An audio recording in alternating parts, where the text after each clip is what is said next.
In the incredible multiverse movie Everything Everywhere All at Once, the main villain, Jobu Tupaki, is on a quest to basically destroy herself by throwing herself into the void, also known as the Everything Bagel.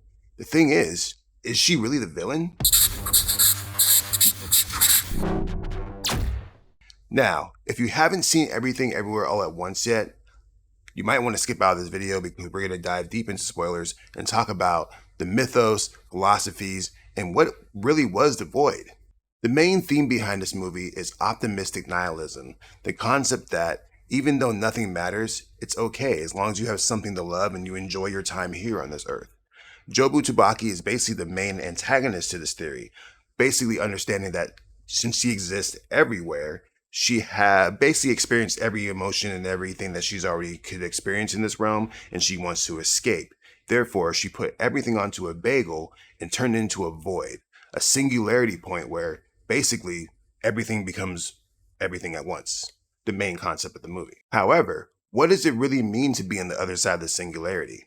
I spent some time deep diving into the concept of the singularity, from black holes to technological singularities to spiritual senses, but I think Jobu Tubaki was actually onto something that was not really talked about in the movie. I think she was trying to have a conversation with God. One of the things that Everything Everywhere All at Once kind of glosses over is the concept of quantum superposition.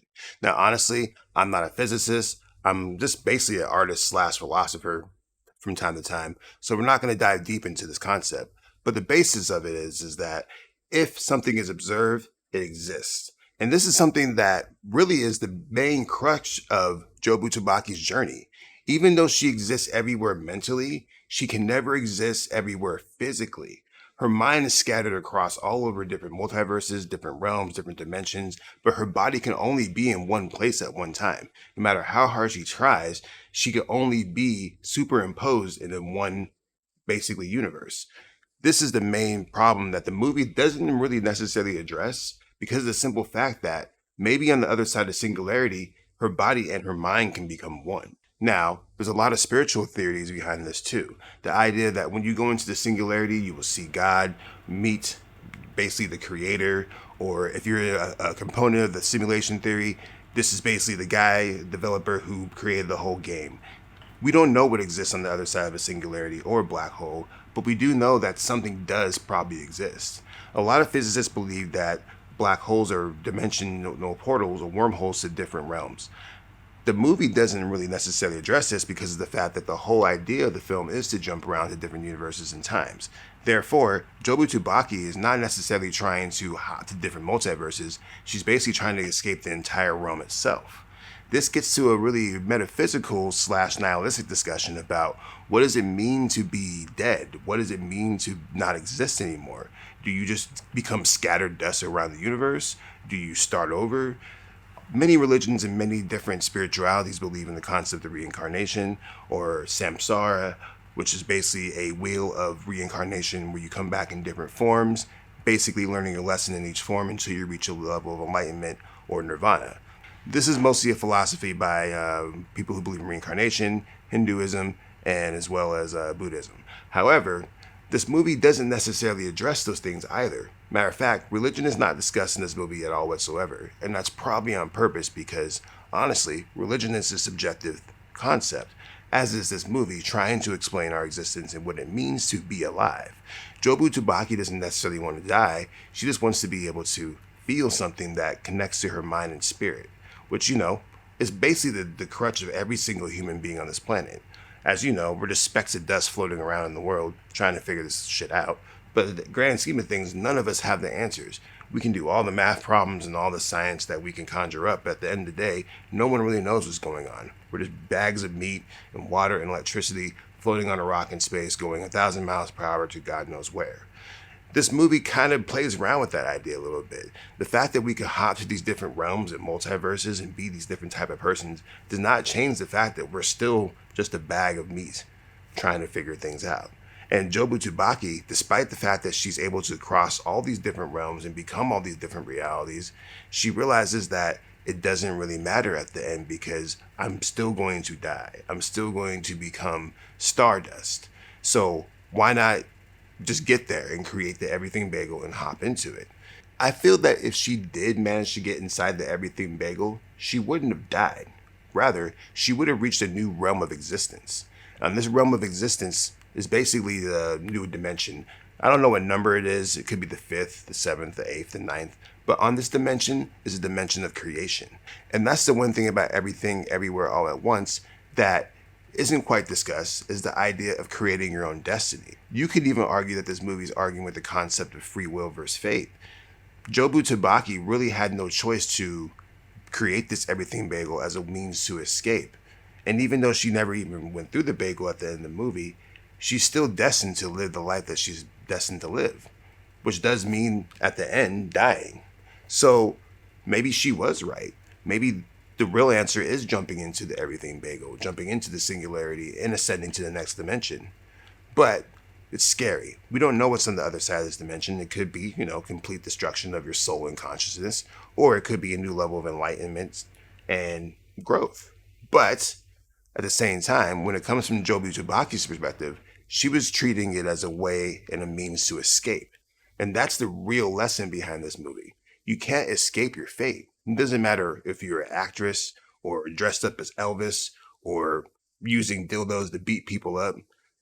You're kind of destined to do this. And now, this is not a conversation about free will versus fate, but rather the limitations of the realm that we live in.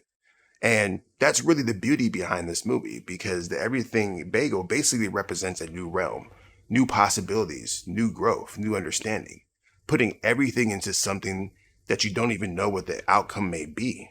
And that's really what Jobu Tubaki's journey was about, a journey into the unknown.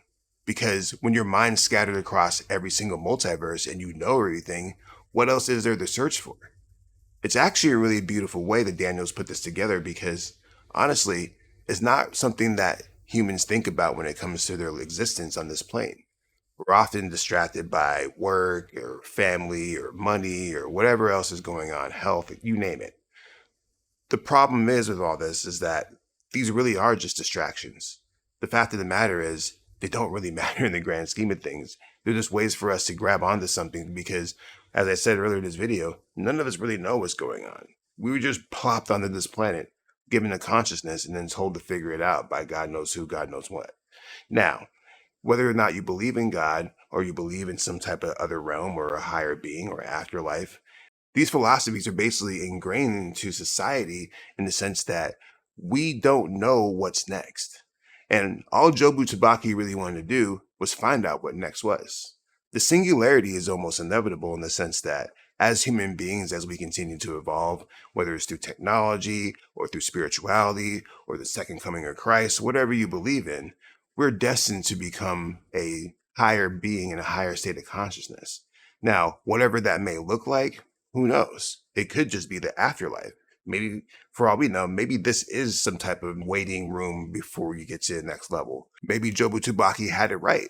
Maybe we do need to hop into the void and just see what's next. Now, at the same time, I'm not trying to tell you guys to go ahead and go jump off a bridge so you can go experience the next realm. But this is another beautiful part about this film: optimistic nihilism.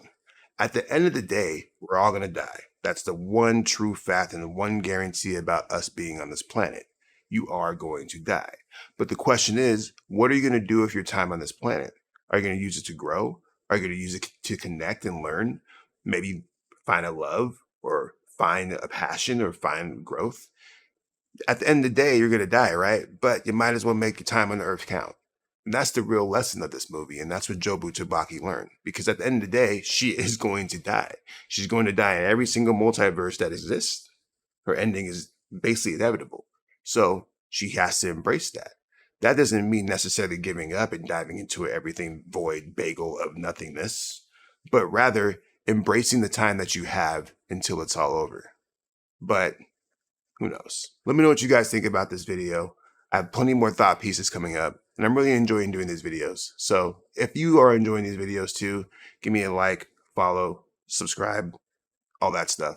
And let me know what you think. Do you have any thoughts about quantum physics, metaphysics, optimistic nihilism, pessimistic nihilism? I'm really interested to hear what you guys think. Let me know in the comments. See y'all later.